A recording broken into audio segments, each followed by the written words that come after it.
کہ ہم اپنے قرضوں کو کیسے ختم کریں، تو اس کا جواب یہ ہے کہ سب سے پہلا کام آپ یہ کیجئے کہ اپنے تمام قرضے ایک کاغذ پہ لکھ لے۔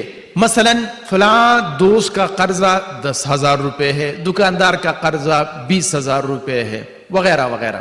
پھر جو قرض خواہ زیادہ ڈیمانڈ کرتا ہے اس کو پہلے نمبر پہ رکھیے، اس کے بعد دوسرے اور تیسرے نمبر پر ڈیمانڈ کرنے والوں کو۔ سب لوگ جلدی ڈیمانڈ کرنے والے اگر نہیں ہیں تو پھر سب سے پہلے کم قرض اور پھر اس سے زیادہ اور آخر میں سب سے زیادہ قرض ادا کرنے کا پلان آپ بنائیے گا۔ جب آپ کی یہ فہرست تیار ہو جائے تو پھر انہیں ایک ایک کر کے قرض واپس کرنا شروع کیجئے گا۔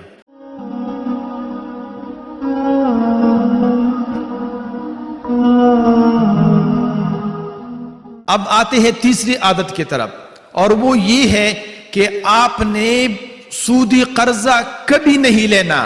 ڈو ناٹ یوزنگ ڈیبٹ سنو بال۔ آپ نے دیکھا ہوگا کہ اگر برف کے پہاڑ سے ایک چھوٹا سا برف کا ٹکڑا گرے تو جیسے جیسے وہ زمین کے قریب آئے گا تو وہ چھوٹا ٹکڑا زمین کے قریب ہوتے ہوئے بہت بڑا ٹکڑا بن جاتا ہے، اور یہ جہاں بھی گرے گا تو بہت تباہی کا باعث بنے گا۔ ڈیو رمزی بھی اس تصور کو اس طرح استعمال کرتے ہیں کہ اگر آپ سودی قرضہ لیں گے تو دن بدن آپ پہ فائنانشل بوجھ پڑے گا، تو آپ نے سودی قرضی کبھی نہیں لینا۔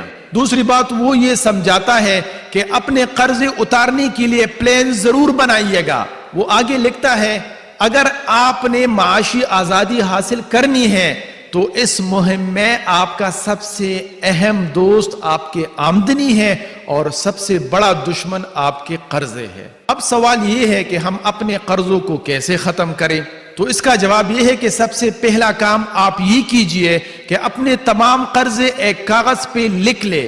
مثلا فلاں دوست کا قرضہ 10,000 روپے ہے، دکاندار کا قرضہ 20,000 روپے ہے، وغیرہ وغیرہ۔ پھر جو قرض خواہ زیادہ ڈیمانڈ کرتا ہے اس کو پہلے نمبر پہ رکھیے، اس کے بعد دوسرے اور تیسرے نمبر پر ڈیمانڈ کرنے والوں کو۔ سب لوگ جلدی ڈیمانڈ کرنے والے اگر نہیں ہیں تو پھر سب سے پہلے کم قرض اور پھر اس سے زیادہ اور آخر میں سب سے زیادہ قرض ادا کرنے کا پلان آپ بنائیے گا۔ جب آپ کی یہ فہرست تیار ہو جائے تو پھر انہیں ایک ایک کر کے قرض واپس کرنا شروع کیجئے گا۔